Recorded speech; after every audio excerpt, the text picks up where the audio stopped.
Assalomu alaykum. Ushbu darsimizda ham JavaFX Scene Builder to'g'risida gaplashishda davom etamiz. Bugungi darsimizda xudo xolasa JavaFX Scene Builderda CSS lar bilan ishlashga sal batafsilroq to'xtalib o'tsak.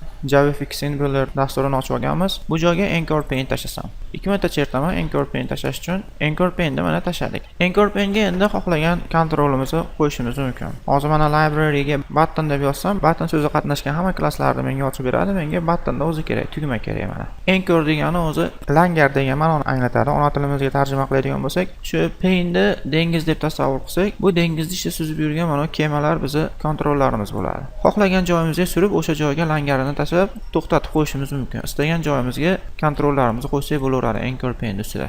Xullas, mana bitta button tashladim. Buttonga endi stil berishni o'rgansak. Notepad++ ochib oldim. Mana button class tipli hamma kontrollarga tatbiq etiladigan CSS fayl yasamoqchiman. Button deb yozib oldim. Sintaksisda mana C dan CSS ga o'tkazib olsam juda qulay bo'ladi. FX deb yozaman-da endi buttonda orqa fonini rangini o'zgartiraylik. Background color. Background color masalan blue bo'lsin. Blue degani ko'k degani. Tugmamizni text filiga masalan red deb yozaylik. Shriftini o'lchamini 30 piksel deb belgilab qo'yaman. Yasab olgan CSS faylimizni endi C disk ichidagi vaqtincha degan papkaga saqlab olsak. Masalan, nomini bu ko'rgazma uchun qilayotgan bo'lganligimiz uchun ko'rgazma deb nomlayapman. Bu saqlagan faylimizni buttonda o'ziga emas, grid pane ga qo'ysak, buttonga ham tatbiq bo'lib ketaveradi. Buni qo'yish uchun Anchor Pane ni tanlab oldim. Mana Anchor Pane dan endi properties dan sal pastroqqa tushadigan bo'lsak, mana bu joyda mana JavaFX CSS degani bor. Shu joyda Style Sheets ga bossam, faylni ochish oynasi ochiladi. C diskda vaqtincha papkadagi mana ko'rgazma CSS ni ko'rsatib qo'ysam, buttonimiz orqa foni ko'k, matnning rangi qizil bo'lib qoldi. Yasagan CSS'imizni buttonimizga tatbiq qilib oldik. Bu narsani avvaldan ham bilardik. Bugun sizlarga yangi aytmoqchi bo'lgan narsa shuki, bu CSS faylni JavaFX Scene Builderda o'zidan turib ochib olish mumkin.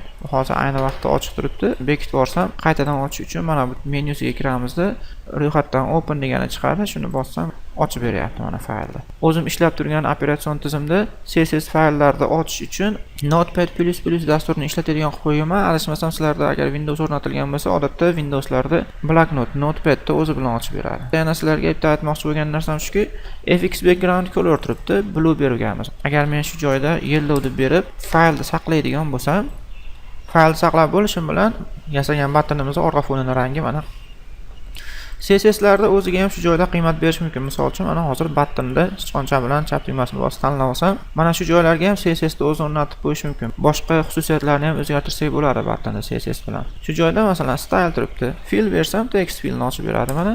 Aytaylik green deb yozib qo'yay. Endi qarasanglar buttonimizning tekstining rangi yashil bo'lib qoldi. Yana bitta aytmoqchi bo'lgan narsam sizlarga shuki, mana ko'rsanglar font o'zgartirilgan CSS orqali. Ya'ni shriftini o'lchamini 30 qilganmiz. CSS faylimiz ichida shuna qilib qo'yganmiz mana. E'tibor bergan bo'lsanglar, mana bu joyda CSS degan narsa yozilib qolindi. Rangni ham o'zgartirganmiz CSS orqali. Shuning uchun bu joyda ham o'zgarib qoldi. Buni CSS orqali o'zgartirilgan xususiyatlarini yonboshiga, demak CSS degan bitta ikonga chiqib qolar ekan. Buni yonboshdagi menyuchasi bor. Show CSS desam, qayerda o'zgartirganligini bizga ko'rsatib beradi o'zi.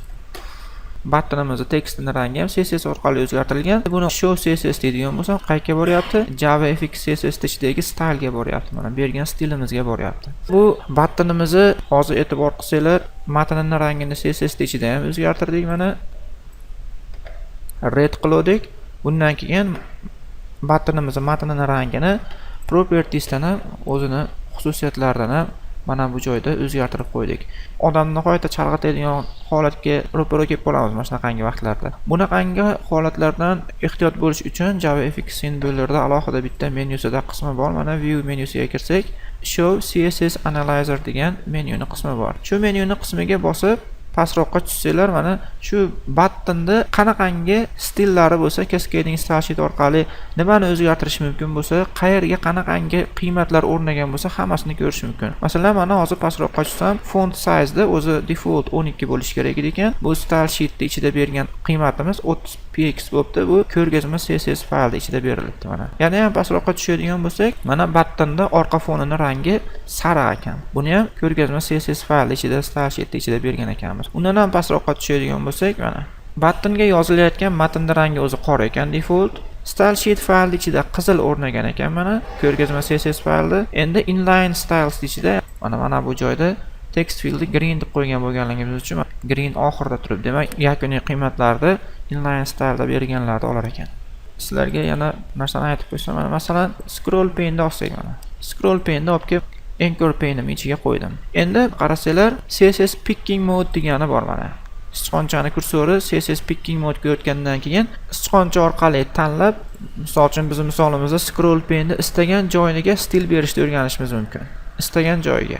Masalan, dastaga kechirsam, dastaga tanlayapti. CSS Analyzerda mana pastiga qarasanglar, stylable paste o'zi ko'rsatib qo'ygan. Mana bu menyudan copy qilib olish mumkin shu stylable paste. Copy qilib turib, CSS faylimizni ochib olib, bunga bemalol o'zgartirishlar kirgizsak bo'laveradi. Masalan, buni ham fx background color degan xususiyati bor ekan. fx background colorini green qilsak. Endi faylimizni saqlaydigan bo'lsam, dastak yashilga aylanib qoldi. Bundan tashqari, buni tanlab olgandan keyin boshqa narsalarni ham o'zgartirish mumkin. Masalan, scroll bar horizontal deb qo'yibdi. Buni scroll bar vertikalga o'zgartirib, increment button bor ekan. Increment buttoni mana yashil bilan belgilanib qolinyapti. Copy stylable paste deb olib turib, buni ham mana bu joyga kirib turib, bunga ham endi stil berib qo'yishimiz mumkin. Aytaylik, buni background colori green emas, masalan, light blue bo'lsin deylik. Saqlash tugmasini bossam, buniki o'zi hozir blue ga o'zgaradi. Ko'rsanglar, bu mana blue ga o'zgardi. Control P ni bosib ko'rsak ham bo'laveradi. Light blue ga o'zgarib qoldi increment.